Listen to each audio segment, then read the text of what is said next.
नमस्कार, आप देख रहे हैं एनवी न्यूज और मैं हूं आपके साथ चंद्रशेखर त्रिशूल। बिहार में रेलवे भर्ती बोर्ड के non technical popular category exam के रिजल्ट को लेकर शुक्रवार को छात्र संगठनों ने बिहार बंद बुलाया है, जिसका समर्थन आरजेडी के साथ कांग्रेस और माले ने भी किया है।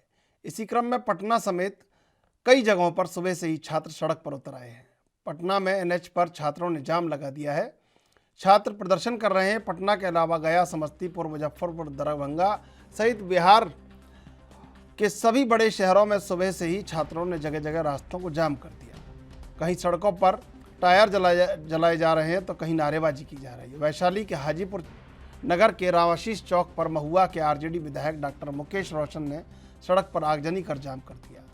उन्होंने सरकार के खिलाफ जमकर नारेबाजी की। इस दौरान हाजीपुर, मुजफ्फरपुर, हाजीपुर छपरा, हाजीपुर समस्तीपुर समेत अन्य मुख्य मार्गों पर वाहनों की लंबी कतारें लग गई। जाम के कारण आवागमन ठप हो गया।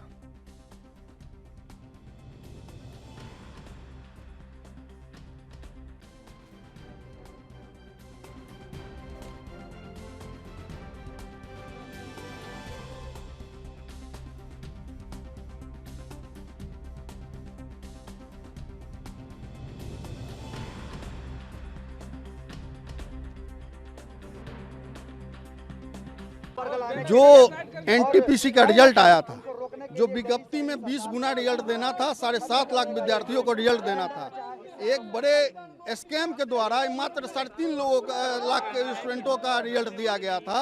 इसके खिलाफ जो सरकार ने कहा कि रिजल्ट हम वापस देंगे, 19 में विज्ञापन निकला था, 19 में परीक्षा हुआ था, 3 साल लग गए इनको रिजल्ट देने में। अब जो कैंसिल किए हैं तो इसका रिजल्ट कब देंगी, ये सरकार जब तक घोषणा नहीं करती है तब तक छात्र सड़कों पर हैं।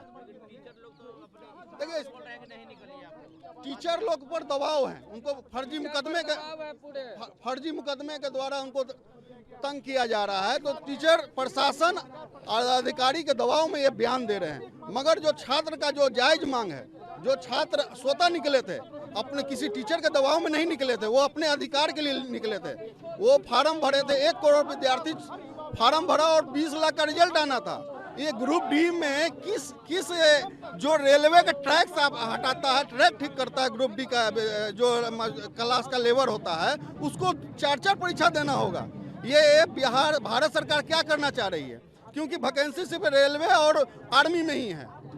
2 जगह वैकेंसी है और इसको भी आप समाप्त करने की साजिश कर रहे हैं, जिससे आप रेलवे का पत्थर सा हटाइएगा, ट्रैक को ठीक करवाइएगा, उसका भी आप मेडिकल लीजिएगा, उसका भी मेंस लीजिएगा। ये बहुत बड़ी साजिश है कि जो गरीब गुरबे के बच्चे जो नौकरी में आते थे उनको रोकने की एक बड़ी।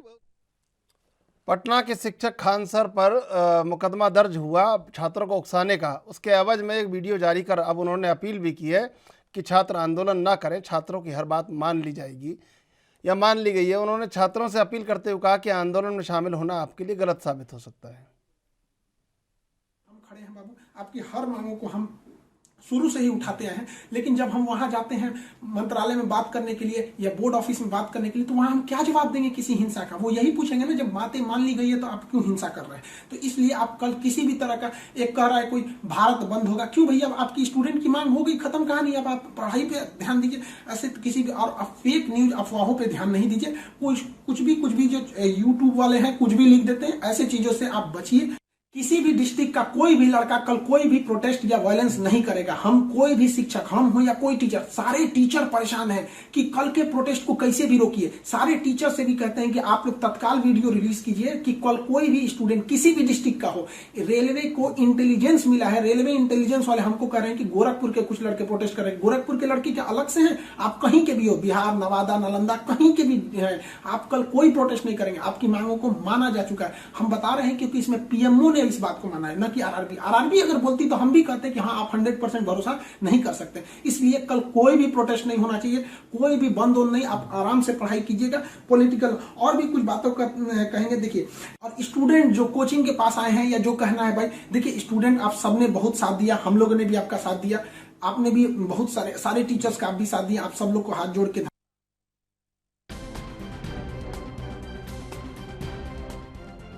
पटना में छात्रों ने बवाल मचाया और सड़कें जाम की। दरअसल ये परीक्षा ही नहीं बल्कि जीवन में भी युवाओं को भर्ती के दौरान, चाहे वो कोई भी भर्ती हो, कभी पेपर लीक और कभी भर्तियों का रद्द हो जाना या उनमें कभी कोई अड़चन आ जाना, कहीं कोर्ट से स्टे आ जाना, तो एक अग्नि परीक्षा से गुजरना पड़ रहा है। और इस अग्नि परीक्षा का अर्थ उनके लिए बहुत बड़ा है, क्योंकि युवाओं के पास उतना आर्थिक पक्ष उनका मजबूत नहीं होता। पारिवारिक सहायता या छोटा मोटा रोजगार करके अगर वो फार्म भर रहे हैं और हज़ार किलोमीटर दूर, 1500 किलोमीटर दूर 3-3, 4-4 बार परीक्षा देने जा रहे हैं, और जब उसका परिणाम आने को है तो ये पता चल रहा है कि वो परिणाम रद्द कर दिया गया है, तो निश्चित रूप से ये युवाओं पर बड़ा कुठाराघात है। और शायद इसी का ये परिणाम जो हुआ है कि जब ये भर्ती में अड़चन आई है, रद्द हुई है भर्ती, तो इसको लेकर कहीं ना कहीं जो एक टेक्निकली मिस्टेक आई है उसको लेकर छात्रों का और युवाओं का गुस्सा पूरे चरम पर है। और राजनीतिक इसमें समायोजन भी हो जाता है। जब छात्र और युवा कहीं सड़कों पर निकलते हैं तो एक दो झंडे, बैनर, पार्टियां भी अपने लेके शामिल उसमें हो जाती हैं। उन्हें लगता है कहीं कि छात्र उनके संग है या वो उन्हें छात्रों के संग होना चाहिए, क्योंकि देश की ताकत है युवा शक्ति। लेकिन सबसे बड़ी बात कि वर्तमान दौर में जो राजनीति है उसमें 50 साल से ऊपर के व्यक्ति को भी, राजनीतिक व्यक्ति, कद्दावर को भी युवा कहा जा रहा है। अब ऐसे में अगर राजनीति खुद युवा व्यक्तित्व को अपना रही है तो फिर उस युवा के संग न्याय भी होना चाहिए। लेकिन न्याय कमोवेश हो पा रहा है, न्याय उतना नहीं हो पा रहा है जितना होना चाहिए। और सबसे बड़ी बात कि जब भर्ती कोई होती है या कोई पेपर होता है तो सब कुछ अच्छा होने के बाद जब वो युवा अपने घर पहुंचता है तो 3 दिन बाद, 2 दिन बाद अखबार में खबर आती है कि पेपर लीक हो गया था, या दूसरे दिन ही उसको पता चलता है कि जो पेपर वो दे के आया है वो रद्द हो गया है। तो ऐसे में ये बड़ा कुठाराघात है युवाओं पर।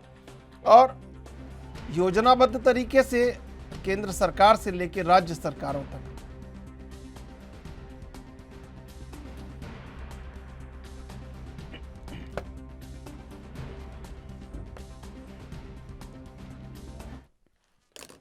और आज इसी मुद्दे पर चर्चा करेंगे। हमारे साथ सोशल एक्टिविस्ट मनुव्रत वाजपेयी जुड़ चुके हैं अभी। मनुव्रत, ये जो दौर है इसमें एक बड़ी लंबी अग्नि परीक्षा से गुजरना पड़ रहा है छात्रों को, युवाओं को। उनके पास सीमित आय है और वो सीमित आय से जब वो परीक्षा देते हैं, भर्तियों में शामिल होते हैं, हज़ार किलोमीटर का लंबा सफ़र तय करते हैं और उन्हें पता चलता है कि भर्ती रद्द हो गई है, पेपर लीक हो गया है, तो ये बड़ा कुठाराघात है। सरकार को कोई ऐसा कदम इस पर उठाना चाहिए कि आवश्यकता है वर्तमान की, और शायद इसी से छात्र गुस्से में है।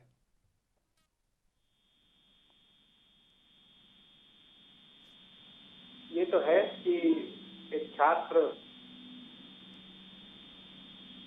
अपने पूरे जीवन काल में काफी तपस्या, काफी परिश्रम और काफी संघर्षों के बाद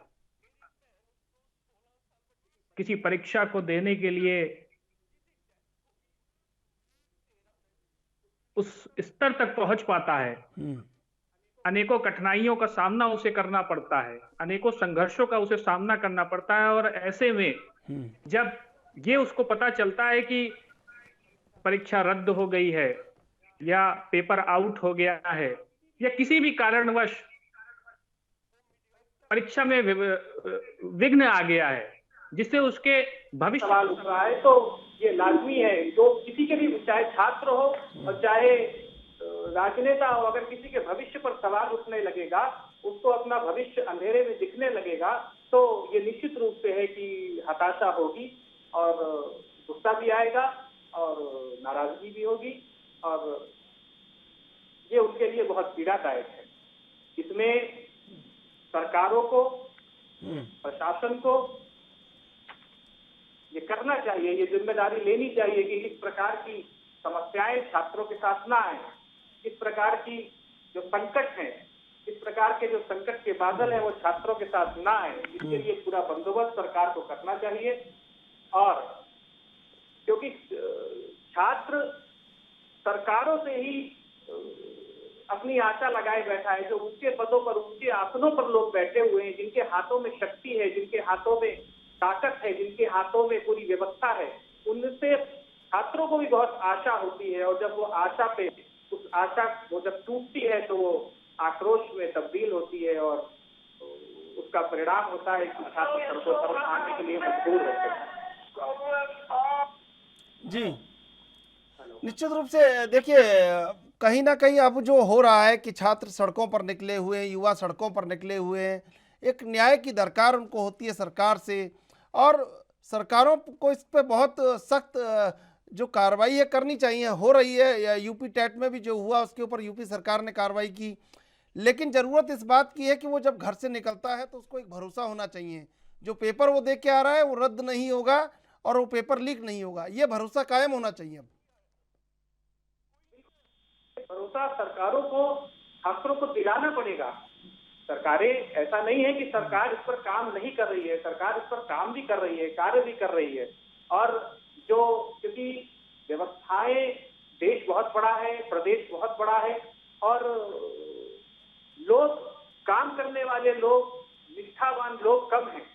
व्यवस्था को, मुझे ऐसा लगता है, व्यवस्था को बिगाड़ने वाले लोग ज्यादा हैं। तो ऐसे में लोग भी चाहते हैं कि इसमें बाहरी ताकतें भी रहती हैं कि देश अस्थिर हो जाए, प्रदेश अस्थिर हो जाए, क्योंकि देश बहुत बड़ा है। और सरकार इस पर काम भी कर रही है। अभी जैसे टीईटी की आपने बात की, तो टीईटी का पेपर जब आउट हुआ था तो दोबारा परीक्षा कराई गई, और उसमें जब दोबारा परीक्षा हुई तो उसमें किसी प्रकार का व्यवधान नहीं हुआ और सकुशल परीक्षा संपन्न हो गई। इसी प्रकार सरकार को इसमें और अंदर तक जाकर, ऊपर तक जाकर कार्य करने की, विचार करने की, और जो ऊपर ऊंचे आसनों पर प्रशासन में लोग बैठे हुए हैं, जो उच्च अधिकारी बैठे हुए हैं, उनको भी जो लूप होल्स हैं उस पर काम करने की आवश्यकता है। उस पर आपस में कोऑर्डिनेशन बनाने की जरूरत है, जिससे छात्र निराश ना हो, छात्रों का भविष्य अधर में ना रहे। और अगर छात्रों का भविष्य अधर में नहीं रहेगा, छात्र निराश नहीं होगा, तो किसी को कोई आवश्यकता नहीं है कि वो सड़कों पर आए या विरोध करे या किसी प्रकार का आक्रोश उनके मन में आए। और मैं छात्रों से भी ये बात कहना चाहता हूं कि इस समय, जैसा कि आप सभी जानते हैं, यूपी में चुनावी माहौल है, तो हो सकता है कुछ लोग आपका फायदा उठाना चाहें, कुछ लोग आपको उद्वेलित कर इस व्यवस्था को भंग करना चाहें। उसमें भी छात्रों को बहुत संयम बरतने की आवश्यकता है। बहुत ऐसा कोई भी कार्य नहीं करना है जिससे व्यवस्था पर चोट हो, जिससे जी बिल्कुल। लेकिन मनोहर देखिए, जैसे अभी चुनाव है उत्तर प्रदेश में, तो सभी राजनीतिक दलों ने कहा है कि नौकरियां देंगे। बसपा ने कहा, सपा ने कहा, कांग्रेस ने कहा, बीजेपी ने कहा, सब ने कहा है कि युवाओं को इतने लाख नौकरियां देंगे, इतने लाख नौकरियां देंगे। तो युवाओं का इस्तेमाल सिर्फ इस बात के लिए किया जा रहा है, उनको ये बरगलाया जा रहा है या उनको भ्रमित किया जा रहा है नौकरियां देंगे। अगर नौकरियां उन्हें मिल गई होती, जो राजनीतिक दल कमिटमेंट करते हैं, कई घोषणा करते हैं, तो ये सब अव्यवस्था नहीं होती। लेकिन सिर्फ ये चुनावी मुद्दा है कि युवाओं को जोड़ा जाए नौकरी के नाम पर। देखिए, भारत, जैसा आप जानते हैं कि भारत सबसे बड़ी जनसंख्या वाला देश है, और ऐसा कोई भी सरकार नहीं चाहती है कि इस देश में जो लोग रह रहे हैं उनको रोजगार ना मिले, उनको खाने के, उनको जीवन यापन के संसाधन ना मिले। लेकिन वो भी किसी न किसी हद तक, प्रशासन भी किसी न किसी हद तक मजबूर है। वो प्रयास कर रहा है। अभी आपने शिक्षक भर्तियां, 67,000 शिक्षक भर्तियां देखी। उत्तर प्रदेश सरकार ने शिक्षकों की भर्तियां की और उनको सबको अपॉइंटमेंट लेटर भी दिए। अन्य परीक्षाएं भी, आईएएस की परीक्षाएं हुई, पीसीएस की परीक्षाएं हुई और सकुशल वो संपन्न हो गई। टीटी की परीक्षा हुई, वो भी सकुशल संपन्न हो गई। सरकार भी प्रयास कर रही है कि जो बेरोजगारी है, जो लोग रोजगार नहीं प्राप्त कर पा रहे हैं, उनको हम उनके स्तर पर जाकर किसी न किसी तरह से लाभान्वित करें। लेकिन अब आज का दौर बहुत संघर्षों वाला दौर है। आज का दौर बहुत कठिनाइयों वाला दौर है। ये डगर बहुत ऊबड़-खाबड़ है और इसमें जो योग्य होगा, जो प्रतिभावान होगा, वही आगे आ पाएगा। क्योंकि एक सीट पर आपने इसमें भी देखा कि एक सीट पर कई-कई दावेदार हैं। एक दावेदार नहीं है, एक सीट पर कई-कई दावेदार हैं। तो सरकार भी प्रयास कर रही है, हमें भी प्रयास करना है।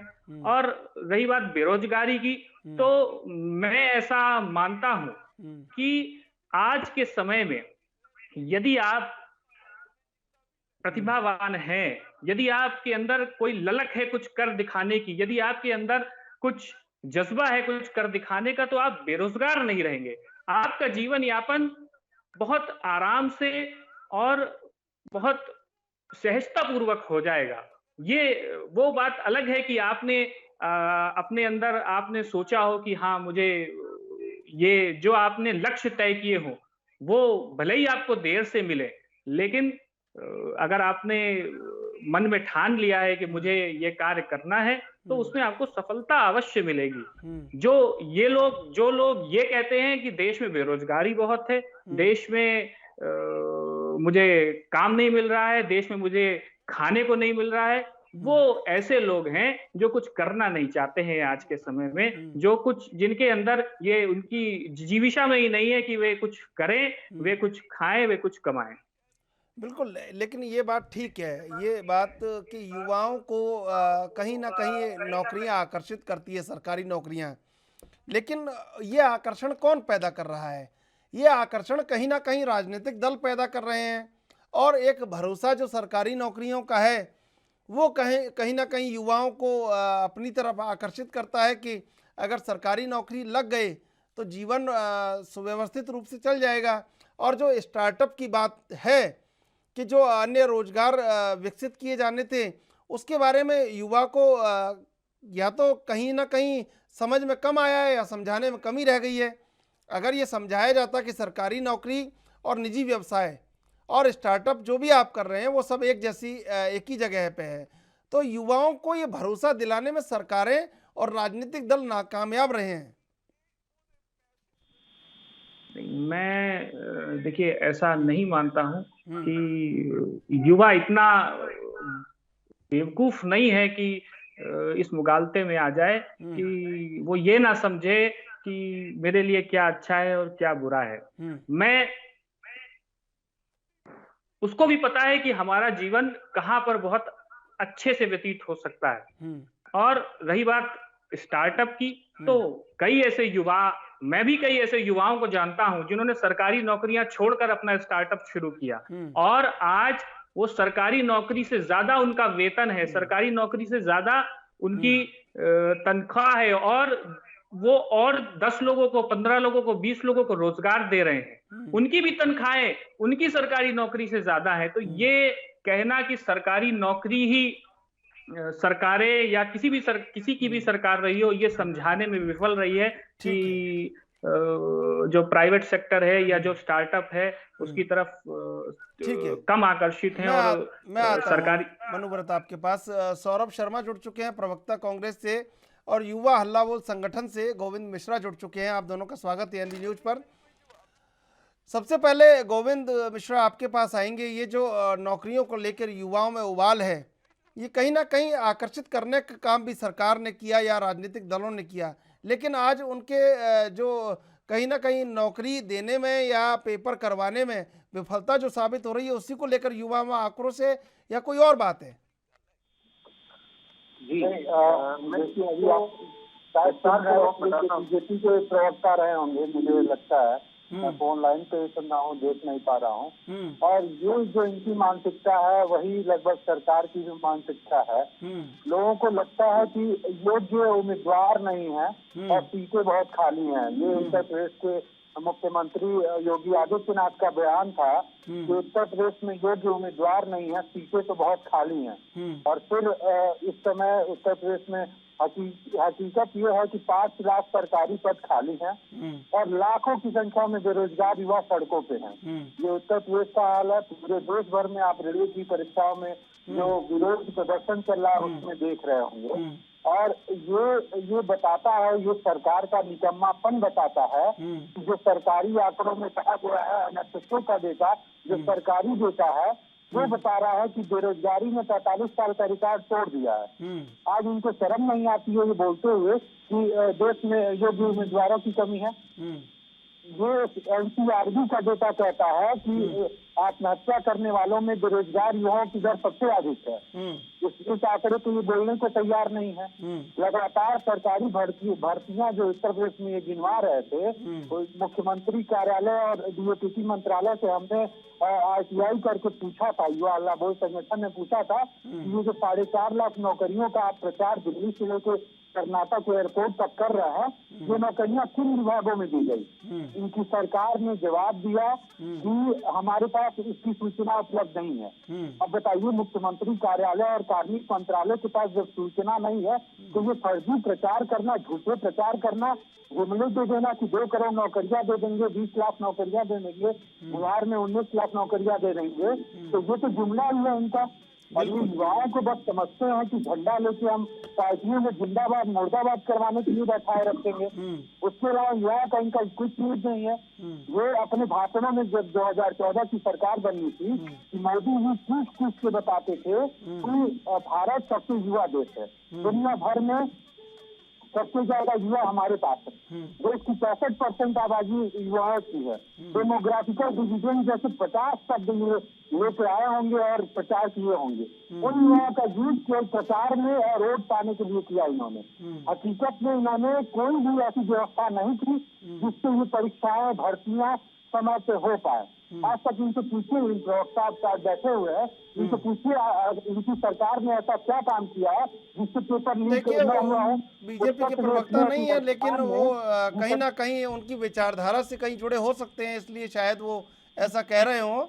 पूछ लूंगा मैं। और मैं सौरभ से, जो भी लोग हैं, जो भी हम मेरा प्रश्न सबसे ही है जी बिल्कुल, कि सरकार ने अभी तक क्या कदम उठाया जिससे पेपर लीक की प्रक्रिया खत्म हो जाए। जो हर पेपर, जो भी एग्जाम होता है, पेपर होने से पहले ये दलालों के पास, माफियाओं के पास पहुंच जाता है। नौकरी लगवाने के ठेकेदार खड़े हैं, इसके ऊपर इनको कार्रवाई नहीं कर पाते हैं। 2019 की परीक्षा आज तक हंगामा चल रहा है, पेपर हो रहा है, प्री पेपर होगा, CBT 1 होगा, CBT 2 होगा, इसका चल रहा है 2022 तक। और ये 5 साल की भर्ती प्रक्रिया हो रही है। चुनाव करवाने के लिए तो सभी पॉलिटिकल, बिल्कुल। मैं गोविंद जी आऊंगा आपके पास, गोविंद जी मैं आऊंगा आपके पास।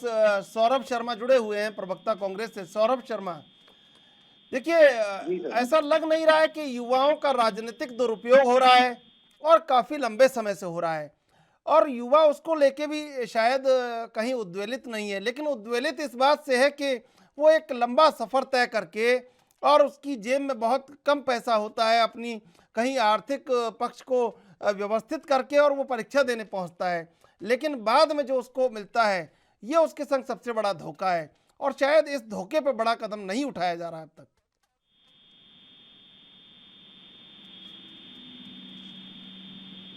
सौरभ, आपको आवाज आ रही मेरी? जी मैं सुन पा रहा हूँ। क्या मेरी आवाज साफ आ रही है? बिल्कुल आ रही है आपकी आवाज जी। तो मैं सबसे पहले महत्वपूर्ण बात उठाना चाहूंगा कि ये विरोध क्यों हो रहा है। तो 2019 का जो चुनाव है, लोकसभा चुनाव है, उसकी घोषणा होती है और उस समय मोदी जी कहते हैं कि मैं 2 करोड़ रोजगार हर साल दूंगा, और रेलवे का एक नोटिफिकेशन फरवरी 2019 में आता है जिसके अंदर NTPC RRB की 35,000 और RRC की लगभग 1 लाख नियुक्तियों की खबर होती है। और जो हमारे देश का जिसने अपनी एजुकेशन पूरी कर ली है, वो इस आस से उस फॉर्म को भरता है कि शायद अब मुझे रोजगार मिल जाएगा और मैं मेरे परिवार का भरण पोषण कर पाऊंगा। लेकिन वर्ष 2021 के अंदर तत्कालीन रेल मंत्री पीयूष गोयल जी कहते हैं कि अभी हम एक कमेटी बना रहे हैं जो निर्णय करेगी कि ये परीक्षा होगी भी या नहीं होगी। और उसके बाद आज जब 2022 आ चुका है, तब भी इन नियुक्तियों के अंदर और उन जिन लोगों ने फॉर्म भरे थे उनको कहीं भी कोई भी क्लियरेंस नहीं है कि एग्जाम होगा या नहीं होगा। 20 बार इन पदों पर अलग अलग जगह भर्तियां करी जानी थी, उनकी भर्तियां नहीं करी, सिर्फ 5 या 6 बार भर्तियां हुई। 2018 के अंदर जो लोको पायलट का रिजल्ट आया था उसके अंदर जिन लोगों का एग्जाम क्लियर हो गया, इंटरव्यू हो गया, फिजिकल हो गया, लेकिन उन लोगों को भी अब तक नियुक्ति पत्र नहीं मिले हैं। तो ये जो सरकार की मंशा है कि जैसे सरकार बदली, पहले 2 करोड़ रोजगार की बात करी, मोदी जी ने कहा कि रेलवे से मेरा पुराना नाता है, ये है वो है, और जैसे ही सरकार वापस आई उन्होंने निजीकरण को अपना लिया। तो ये जो छात्र थे वो अपने भविष्य को लेकर असमंजस में है कि जो 3 साल उन्होंने नौकरी की राह ताकते ताकते बिता दी है, उसका क्या होगा। दूसरी बात मैं बताता हूँ, जब ये पूरी थी तो जब यूपीए की गवर्नमेंट थी तब जनरल और ओबीसी के पुरुषों के लिए इसकी फीस 100 रुपए थी और महिला एससी वर्ग के लिए ये फॉर्म फ्री हुआ करता। जब 2019 में नोटिफिकेशन निकाला और मार्च अप्रैल में चुनाव के साथ इसकी भर्तियां करी गई, फीस को बढ़ाकर जनरल के लिए 500 रुपए कर दिया गया और महिला एससी ओबीसी के लिए 250 रुपए कर दिया गया। उसका भी बाद में काफी विरोध हुआ और फिर सरकार कर कुछ रिफंड की बात चली कि फीस हम रिफंड कर देंगे, लेकिन वो रिफंड भी अब तक बच्चों को नहीं मिला है। तो जैसी कि ये बात कर रहे थे मेरे साथी की युवाओं को भटकाया जा रहा है, ये करा जा रहा है, ये सरासर गलत है। सरकार जिस तरह से हथकंडे अपना रही है, जो छात्र शांतिपूर्ण ढंग से रेलवे ट्रैक पर बैठे थे, अपना विरोध दर्शा रहे थे कि हमारे भविष्य का क्या होगा। लोकतंत्र में वोट डालना ही लोकतंत्र नहीं है, सरकार को उंगली दिखाकर सवाल पूछना असली लोकतंत्र है। तो उस लोकतंत्र के अंदर जब वो छात्र अपने हकों की मांग कर रहे हैं कि उन्होंने अपने जीवन से इतने साल पढ़ने में दिए हैं और जहाँ अब उनको रोजगार की तलाश है, वहाँ पे सरकार उन पे लाठियां बरसा रही है। जो चित्र हम सामने देख रहे हैं वो विचलित करने वाले हैं। कहीं खून आ रहे हैं, किसी के सर फूट रहे हैं, कि माँ बाप ने उनको खाने के लिए या खून खराबे के लिए थोड़ी पढ़ाया था। उन्होंने इस उम्मीद से थोड़ी उनको कॉलेज भेजा या फॉर्म भरने के लिए भेजा कि सरकार इनको जूते मारेगी, इनके ऊपर अब दबाव बनाया जा रहा है केस का कि अगर हम तुमने बात करी और ऐसा कुछ विरोध करा तो हम तुम पर केस कर देंगे, तुम आजीवन।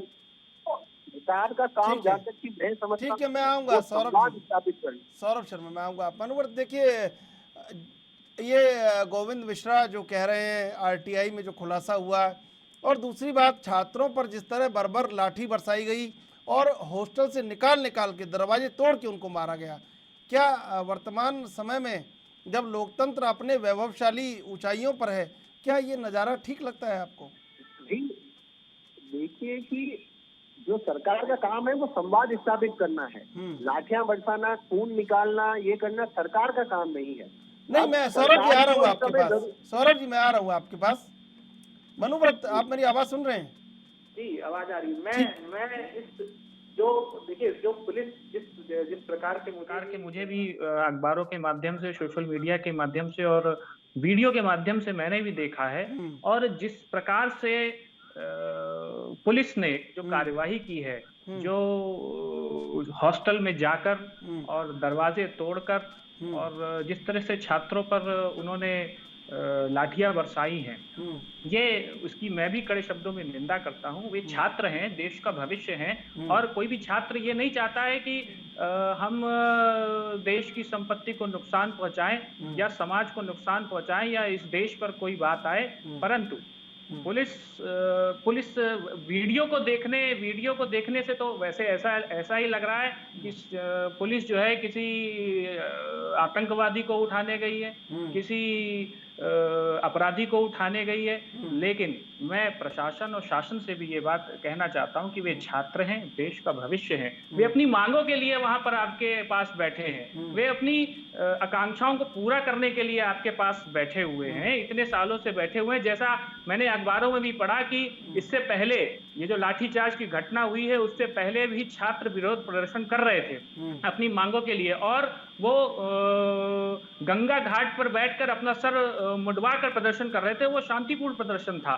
उस पर भी पुलिस ने, जहां तक सूत्रों से खबर मिली है, उस पर भी पुलिस ने आपत्ति जताई और जो लोग सर मुंडवा कर प्रदर्शन कर रहे थे उनको भी पकड़ कर ले गई। तो ये एक निंदनीय घटना है। हम लोकतंत्र में रहते हैं, हमारा सबसे विशाल लोकतंत्र है, और अगर हम शांतिपूर्ण तरीके से हम यदि अपनी बात को रख रहे हैं तो प्रशासन को भी, शासन को भी उसको सुनना चाहिए, उस पर कार्रवाई करनी चाहिए।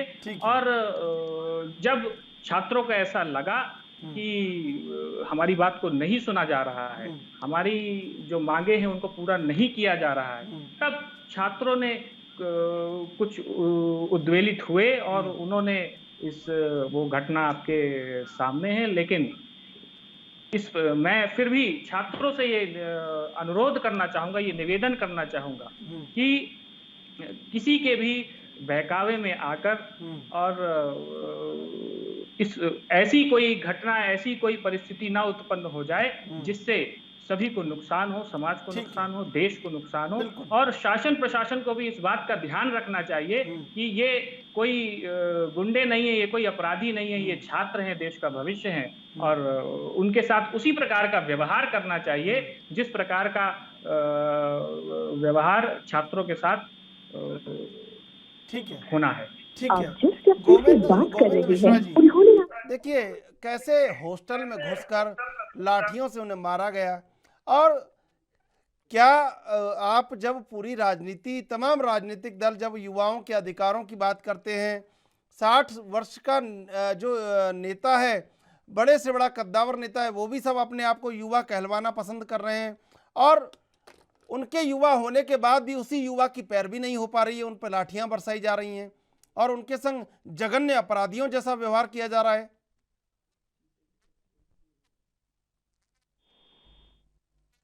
गोविंद मिश्रा जी, आवाज मिल रही है आपको मेरी? जी अभी आई आवाज आपकी। और देखिए, अपराधियों की तरह तो बिल्कुल ट्रीट किया जा रहा है। अब ये जो छात्र हैं बड़ी शालीनता से मांग कर रहे, अपनी मांगों के साथ प्रोटेस्ट कर रहे थे, लेकिन सरकार ने ही उसको रुकाया। कोई और, जैसे अभी कहने को कोई कह देगा भाई ये कोचिंग माफियाओं से प्रेरित है, या फिर जैसे अब किसान आंदोलन हुआ तो उस समय लोग कहने लगे थे ये आरटीओ से प्रेरित है, ये खालिस्तानी है। तो इसी तरह ये किसी भी शांतिपूर्ण आंदोलनों को ये बदनाम करने के लिए लोग कह देते हैं कि कोचिंग माफियाओं से प्रेरित है और तमाम ऐसे जो समाज के अराजक तत्व है उनसे प्रेरित है। लेकिन हकीकत ये है कि ये छात्र अपने बड़ी वाजिब मांगों के साथ शांतिपूर्ण रूप से प्रदर्शन कर रहे थे। सरकार के पास तो जवाब देने के लिए कुछ जवाब था नहीं, उनको बस चुनावी एजेंडा होता है उनके लिए रोजगार देना। तो उन्होंने जबरदस्ती जो उनके वाजिब सवाल थे उनके जवाब में पुलिस की लाठियां थी, और वो धीरे धीरे ये पूरा आंदोलन थोड़ा सा उग्र हो गया। लेकिन अभी भी मेरा मानना है कि 90% ये पूरा आंदोलन शांतिपूर्ण रहा, जहाँ कोई हिंसा भी नहीं हुई। 10% में कहीं कहीं हुई है जो नहीं होनी चाहिए थी। और सरकार अगर इन छात्रों की वाजिब मांगे मान लेती, जैसे अभी भी जो हो रहा है, ये जो पूरा वाकया है जिसमें अभी भी कमेटी बना दी गई है, रेलवे की कमेटी बना दी गई है जो अपनी रिपोर्ट यूपी चुनाव के बाद देने वाली है, तो ये सारी चीजें कहीं न कहीं प्रक्रियाओं को और लेट करने को और टालने की प्रक्रिया लग रही है। पॉइंट ऑफ व्यू से देखा है तो सरकार अभी तक भी किसी पॉजिटिव निर्णय पे नहीं पहुंच पाई है। अगर उनको कहना है कि भाई हम सहमत है छात्रों के आने से, तो सीधे सीधे जो ग्रुप डी की परीक्षा है उसमें से CBT रिवर्स किया जाए, उसमें एग्जाम न लिया जाए, और जो CBT है ये NTPC का एग्जाम है उसमें से अभी रिजल्ट को रिवाइज किया जाए। यही दो प्रमुख मांगे थी इस आंदोलन की। और इस आंदोलन में ये भी दिखाया है कि किस तरीके से धैर्य से बहुत सारे छात्र जो लाखों की संख्या में है, शांतिपूर्ण तरीके से अपनी तैयारी करते हैं और सरकार उनको उकसा के कोचिंग माफियाओं के द्वारा प्रायोजित आतंकी बता देगी। तो यही हाल है अभी। ठीक है सौरभ शर्मा, देखिए जो छात्र या जो युवा कहीं सरकार से अपेक्षा रखता है तो उसकी अपेक्षाएं समय से पूरी हो जाए, ये भी एक स्वस्थ लोकतंत्र है। लेकिन बदले में जब इस तरह की अव्यवस्थाएं फैलती हैं तो सारे पक्ष उसके लिए दोषी होते हैं।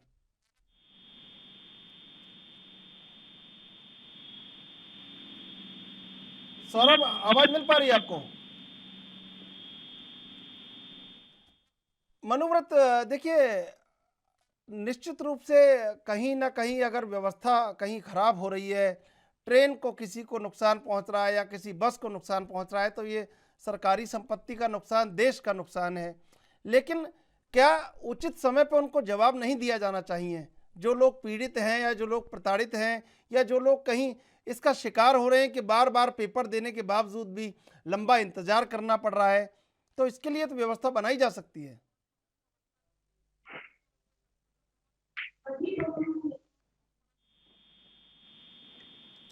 मनुव्रत, आवाज मिल रही है आपको मेरी?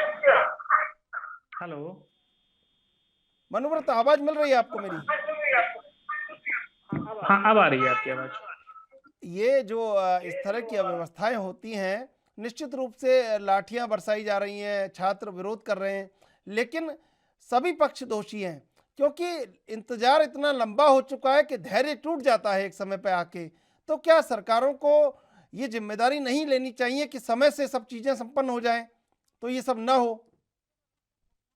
बिल्कुल, सरकारों को, प्रशासन को और जो भी विभाग परीक्षा करा रहा है उसकी ये जिम्मेदारी होती है कि जो भी वो परीक्षाएं संचालित कर रहे हैं, आयोजित कर रहे हैं, उनको समय से पूर्ण करें, उनको समय से संपन्न करें, जिससे जो लोग आपसे आशा लगाए बैठे हैं, जो लोग आपसे उम्मीदें लगाए बैठे हैं, उनकी आशाओं पर कुठाराघात ना हो, उनकी आशाएं ना टूटे, उनकी उम्मीदें ना टूटे। और जब उनकी उम्मीदें आपसे नहीं टूटेंगी, वे आपसे निराश नहीं होंगे, तो वे आपका विरोध नहीं करेंगे। ये बात सरकारों को भी समझनी चाहिए, प्रशासन को भी समझनी चाहिए कि छात्र कोई उनका विरोध करने के लिए यहाँ पर नहीं बैठा हुआ है, छात्र उनसे संघर्ष करने के लिए यहाँ पर नहीं बैठा हुआ है। छात्र, आज का जो युवा है, देश का जो युवा है, वो उनसे लड़ने के लिए यहाँ पर नहीं बैठा हुआ है। वे उनसे उनकी आशाएं, वो आपसे आशाएं लगाए हैं कि जो भी सरकार किसी की भी हो, जो सरकार की योजनाएं हैं, जो सरकार की रिक्तियां हैं, वो उसमें मेरा सिलेक्शन हो जाएगा तो मेरा जीवन अच्छे से, मैं आरामदायक जीवन बिताऊंगा अपना। और जब इस प्रकार की घटनाएं होती हैं, इस प्रकार की देरियां होती हैं, तो ये तो निश्चित है, अगर समय से मुझे कोई चीज नहीं मिल रही है तो बाद में उसका मिलना मेरे लिए व्यर्थ है, ये तो जाहिर सी बात है। और ये तो छात्रों की बात है। मैं अगर राजनेताओं की बात करूं, जरा सा टिकट नहीं मिलता है राजनेताओं को तो वो एक दल छोड़ के दूसरे दल में चले जाते हैं। जरा सा ये सबके सामने घटनाक्रम है, इस समय चुनावी माहौल है, तो जब जो ऊंचे आसनों पर लोग बैठे हुए हैं, जब वो इस प्रकार की गतिविधियां करते हैं, अगर भाजपा से टिकट नहीं मिला तो सपा में चले गए, सपा से टिकट नहीं मिला तो बसपा में चले गए, बसपा से टिकट नहीं मिला तो कांग्रेस में चले गए। जब आप उनके, तो अगर टिकट नहीं मिला है और वो विरोध कर रहे हैं आपका, तो आप उनके ऊपर भी लाठियां बरसाने लगिए। तो छात्र भी यहाँ पर आपसे आशा लगाए हुए बैठा है कि हमने इस परीक्षा का फॉर्म भरा है, हमने अपने भविष्य के लिए इस परीक्षा का फॉर्म भरा है और समय पर इसका रिजल्ट आ जाए, समय पर इसका परिणाम आ जाए और हमारा सिलेक्शन समय से हो जाए, हमें हमारा समय व्यर्थ ना जाए। ठीक है, ये तो सभी लोग चाहते हैं। मैं आऊंगा आपके पास। ठीक है सौरभ शर्मा, देखिए ये लगता नहीं है कि छात्रों का धैर्य या युवाओं का धैर्य टूटने लगता है जब इंतजार लंबा हो जाता है और इंतजार को समाप्त करने के लिए कोई व्यवस्था नहीं बनाई जा रही है? जी, तो मैं आपको बताना चाहूंगा कि जो किसान आंदोलन हुआ था, तो किसान आंदोलन के समय भी किसान शांतिपूर्ण ढंग से बॉर्डर के ऊपर बैठे थे। उनको भी भड़काने के लिए और उकसाने के लिए कि वो कोई गलती करें और उसको बदनाम करने के लिए कई बार पानी की बौछारें करी गई, उनके रास्ते में कांटे कंटीले तार बिछाए गए, उनको खालिस्तानी न जाने क्या क्या कहा गया। तो अब वही घटना देश के अंदर दोहरा रही है। जो छात्र वहाँ पे बैठे हैं वो पढ़े लिखे छात्र हैं, वो भ्रमित नहीं हो सकते। और 3 साल एक बहुत बड़ा समय होता है। जो सरकार कहती थी 2 करोड़ रोजगार, और जो अपने आप को एक प्रगतिशील सरकार खुद से मानती है, और जिन राज्यों के अंदर ये प्रदर्शन हो रहे हैं, चाहे यूपी हो चाहे बिहार हो, वहाँ पे भी बीजेपी की सरकारें थी। तो कहीं ना कहीं ये आता है कि ये जो सरकारें थी ये विफल रही 3 साल के अंदर छात्रों को समझाने में, उनको रोजगार देने में, और उल्टा उनका माहौल उड़ाया। कभी कह दिया कि पकोड़ा तलना रोजगार है। तो कहीं ना कहीं ये उनके धैर्य की एक परीक्षा हो गई और उनको आकर एक शांतिपूर्ण ढंग से रेल लोको आंदोलन करना पड़ा। जैसा कि कांग्रेस पार्टी और हमारे नेता आदरणीय राहुल गांधी जी ने भी कहा है कि ये देश गांधी जी का देश है, सत्य और अहिंसा का देश है, और अहिंसा के रास्ते बड़े बड़े आंदोलनों को इस देश ने देखा है, और अब उनकी जो हक की लड़ाई है उसको जीती है। तो ये जो छात्र भी हैं, ये अगर अहिंसक ढंग से अपने शांतिपूर्ण आंदोलन को जारी रखेंगे तो निश्चित ही इनकी जीत होगी। इनका धैर्य जो है वो, और इनकी जो छात्र की और जो युवा शक्ति है, उनको संगठित होना पड़ेगा और एक दिशा में काम करना पड़ेगा। ये सिर्फ 2 राज्यों की समस्या नहीं है, ये पूरे देश की समस्या है। जहाँ लाखों लोग बेरोजगार हो गए। अभी अपन बात कर रहे हैं कि छात्र उत्तेजित हो गए। अभी कुछ दिन पहले ही आंकड़े रिलीज हुए कि आंकड़े मतलब रिलीज कम होते हैं, उससे अधिक घटनाएं होती है। 2020 के अंदर लगभग 3,500 से ज्यादा लोग छात्रों ने रोजगार न मिलने से आत्महत्या कर ली। यही आंकड़ा बढ़कर 2021 के अंदर 5,000 हो गया। 2022 के अंदर आंकड़े अभी आने बाकी। तो तस्वीरें काफी भयावह। तो इसी वजह से यह है कि सरकार तुरंत प्रभाव से इन छात्रों से बात करे और इनके भविष्य की सुनिश्चितता करने की गारंटी ले। और छात्र अभी 3 मांगे कर रहे हैं कि जो एनटीसी का इन्होंने परिणाम, संशोधित परिणाम निकाला है, जिसके अंदर कट ऑफ को इन्होंने ऊपर नीचे कराया, जिससे बहुत से छात्र बाहर हो गए हैं, उस परिणाम को वापस निकाला जाए। और ग्रुप बी की जो सीबीटी 2 लगाने के बाद जो परिणाम निकाले हैं, जिससे क्या है कि मेरिट जो है वो जो सरकारी विद्यार्थी है या ग्रामीण वर्ग के विद्यार्थी है वो भी उसमें बाहर हो गए हैं, तो उसको खत्म किया जाए। और इन 3 सालों के अंदर अपनी नियुक्ति का जो इंतजार कर रहे हैं, अब वो लोग ओवर एज हो गए हैं, तो उनको मौका मिला जाए, अतिरिक्त मौका दे, और सरकार पर्याप्त रोजगार वापस निकाले। जो अपनी प्राइवेटाइजेशन की नीति वो छोड़े और छात्रों को रोजगार। ठीक है गोविंद मिश्रा, अभी वर्तमान में अब क्या मांगे ऐसी हैं जिनका प्रभावशाली ढंग से क्रियान्वित होना आवश्यक है? जी देखिए 2 जो शुरू से थी, और मैं एक बार ये पूरा जो मामला है वो भी दोबारा से बता देता हूँ। तो ये बम्पर भर्ती आई जी। मंत्री पीयूष गोयल ने प्रेस कॉन्फ्रेंस करके बताया कि अगले 2 सालों में 4 लाख ट्रेन होंगी। उन 4 लाख भर्तियों में 2 नई भर्तियों का विकास, और बाकी 4 लाख में से पुरानी जो भर्तियां थी जिनमें जगह नहीं मिल रहा था। जो नए विज्ञापन 2 निकले, उसमें एक एग्जाम था एनटीपीसी का एग्जाम, दूसरा एग्जाम एनटीपीसी का एग्जाम 2019 में फॉर्म भरा गया, दोनों का फॉर्म उसी समय। और पिछले साल जनवरी से लेकर मार्च तक के बीच में, मतलब 2021 में जनवरी से लेकर मार्च तक के बीच में जो एनटीपीसी का एग्जाम था, उसमें सीबीटी 1 यानी प्री परीक्षा उसका कराया गया, जिसका रिजल्ट अभी बीते 15 जनवरी को आया है। और ये जब रिजल्ट आया तो इसमें जो रेलवे का सेक्शन था उसमें बोला गया था कि ये जो CBT 1 की परीक्षा होगी, इस परीक्षा में टोटल 20 गुने छात्रों को लिया जाएगा, जो नहीं किया गया। उस 20 गुना छात्रों को CBT 1 की परीक्षा में ना पास करके, बल्कि एक ही कई छात्रों को रिपीट कर करके, मतलब कई लिस्ट में एक ही सेम छात्र का नंबर था और वो 20 गुना लिस्ट नहीं था, वो काफी कम था। हमें लगता है 10 गुना भी रहा होगा या नहीं, उसका एग्जैक्ट आंकड़ा नहीं था। तो छात्र बाद इसके लगातार आंदोलन शुरू हो गया। उसमें छात्रों की मांग थी कि इस रिजल्ट को दोबारा से जारी किया जाए, जिस रिजल्ट में 20 गुना छात्रों को जैसा नोटिफिकेशन में कहा गया था वो किया जाए। 35,000 की वैकेंसी थी और करोड़ों की संख्या में, हमको लगता है कि करीब 1 करोड़ के करीब में छात्र इसके एप्लीकेंट थे। अब दूसरा जो परीक्षा, जो ग्रुप डी का नोटिफिकेशन 2019 में जारी हुआ था, उसकी परीक्षा अभी तक नहीं हुई है। उसकी परीक्षा में डेट जारी हो गया अभी 2-3 दिन पहले कि 22 फरवरी से उसकी परीक्षा होगी। पहले उस परीक्षा में केवल एक परीक्षा होनी थी, एक लिखित परीक्षा होती और बाकी स्किल टेस्ट होता है। स्किल टेस्ट में दौड़ होती है तो वो होता। लेकिन अभी रेलवे रिक्रूटमेंट बोर्ड ने उसमें अमेंडमेंट करते हुए उसमें 2 लेयर का एग्जाम कर दिया, मतलब CBT 1 और CBT 2। और ये दोनों प्रोसेस लाने से अब सोचिए 2019 से जो छात्र अभी तक वेट करा है कि अब एक परीक्षा होगी जो 22 फरवरी से होनी है और उसके बाद हो सकता है इस साल के अंत तक उसका रिजल्ट आ जाए और ज्वाइनिंग मिलने को शुरू हो जाए।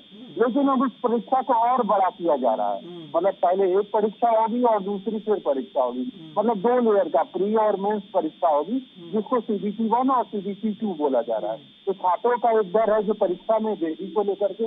और दूसरी बात ये है कि ये जो ग्रुप डी से जो ज्वाइनिंग होते हैं, इसको कलेक्टर नहीं बनने वाले हैं, इससे बहुत ही मामूली सा, जैसे ट्रैकमैन जैसे और जैसे बहुत फोर्थ, जब ग्रुप डी आप देख रहे हैं तो फोर्थ की नौकरियां हैं,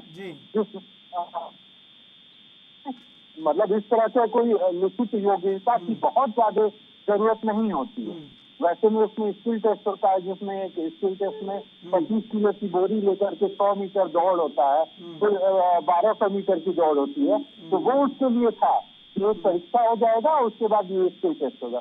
लेकिन वो एक्स्ट्रा प्रोसेस आ गया कि जिसमें 2 परीक्षाएं होंगी, उसके बाद स्किल टेस्ट हो गया। और हमें ये लगा, छात्रों को ये लगा कि ये जो पूरा प्रोसेस हो रहा है, जिसको ग्रुप डी की परीक्षा में जो देरी का प्रोसेस चल रहा है, इसमें 1,03,000 करीब भर्तियां हैं और ये भर्तियां खींची जाएंगी 2024 तक। अब 2024 के इलेक्शन से ठीक पहले वो कहेंगे देखो भैया 1 लाख नौकरियां हमने ग्रुप डी के माध्यम से। तो सरकार की मंशा हमारे सामने क्लियर थी और जिसकी वजह से ये आंदोलन हुआ।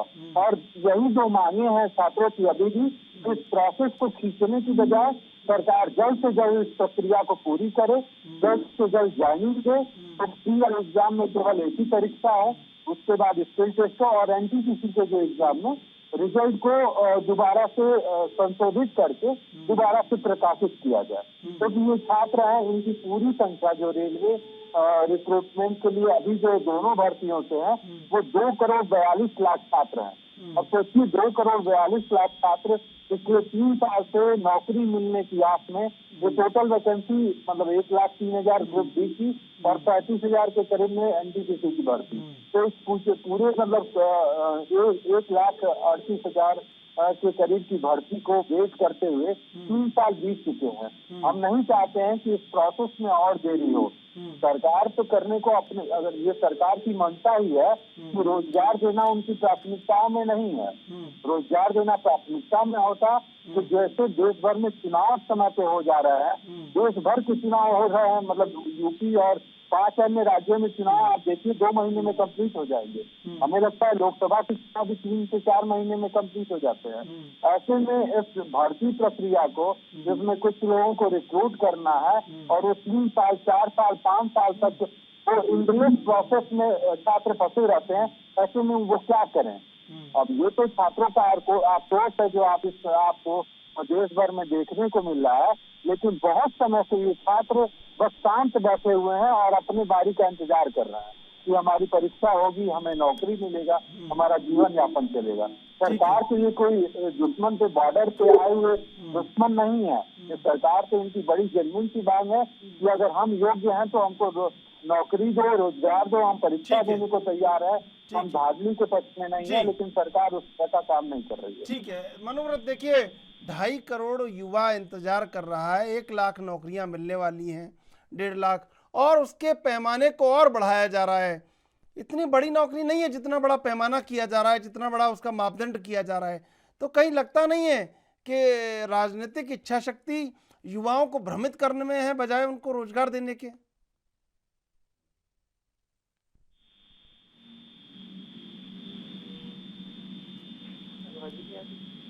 जी ठीक है सौरभ मैं आपके पास आना चाहूंगा। सौरभ, मेरी आवाज आपको मिल रही है?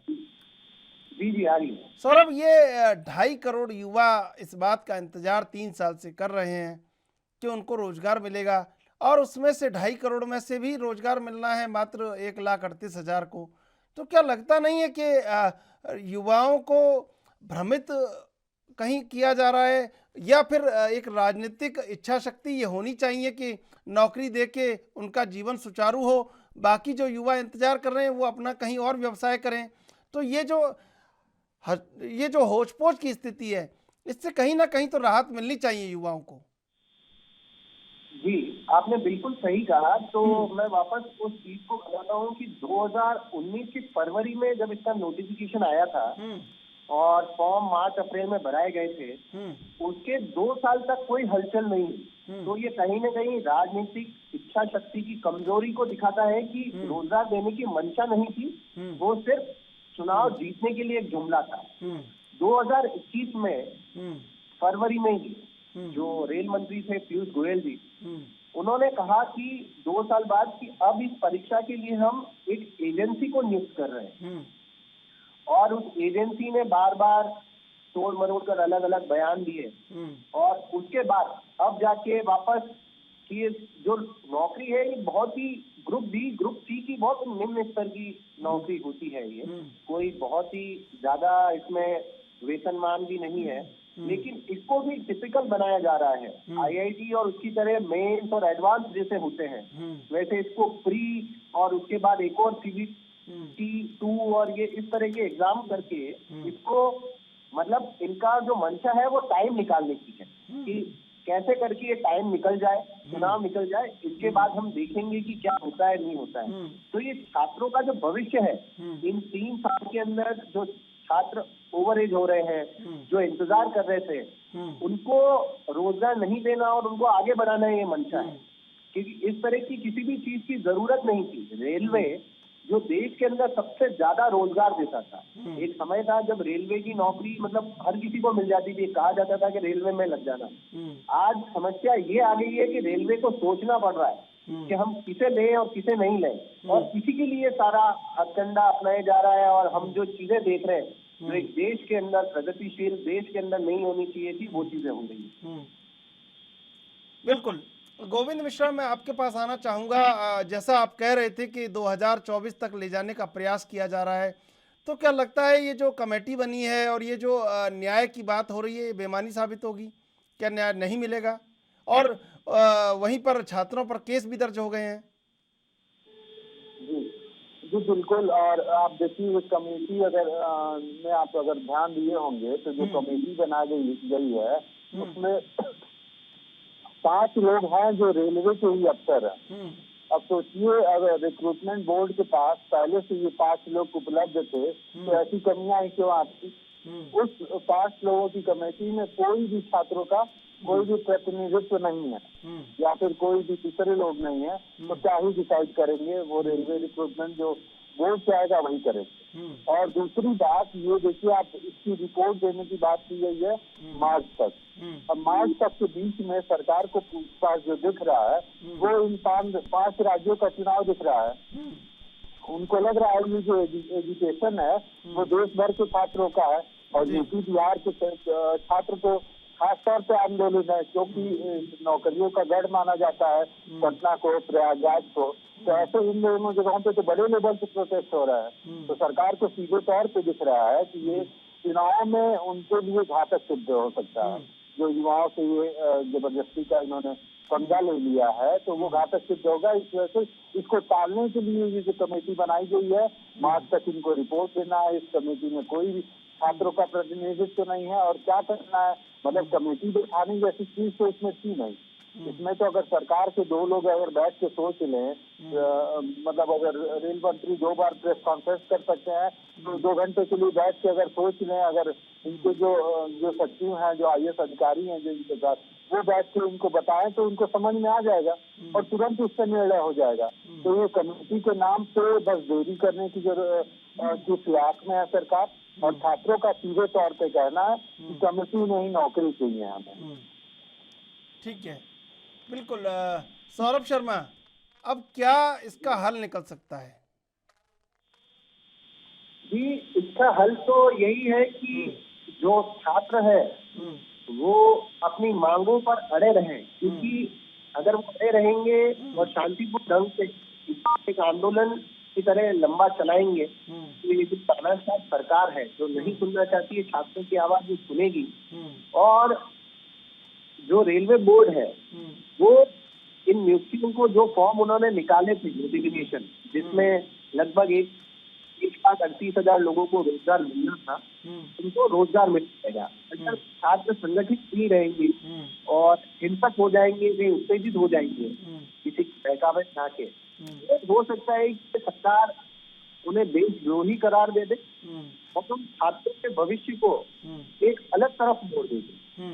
तो जरूरत है इस समय सरकार को भी संवाद स्थापित करने की, राजनीतिक पार्टियों को भी छात्रों के साथ कंधे से कंधा मिलाकर एक हिंसक आंदोलन के अंदर उनके साथ खड़े होने की, जिससे उनकी आवाज को एक संबल मिले, एक मंच मिले और जो चाह रहे हैं छात्र उनकी मांग के, वो मांगे तो बिल्कुल बिल्कुल। समय समाप्त हो रहा है। मनु वाजपेयी, सौरभ शर्मा, गोविंद मिश्रा, आप तीनों का धन्यवाद डिबेट में जुड़ने के लिए। दरअसल छात्रों को इंतजार लंबा करवाया जा रहा है और उसके बाद जो न्याय का मार्ग है उस पर कहीं एक न्याय उनको दिख नहीं रहा है, और शायद इसी का एक कारण है कि छात्रों में, युवाओं में आक्रोश है, और ये आक्रोश का सरकार को ये एक संदेश देना चाहिए कि उनके संग न्याय हो रहा है। बहरहाल, देश विदेश की ताज़ा तरीन खबरों के लिए आप देखते रहिए ANB न्यूज़।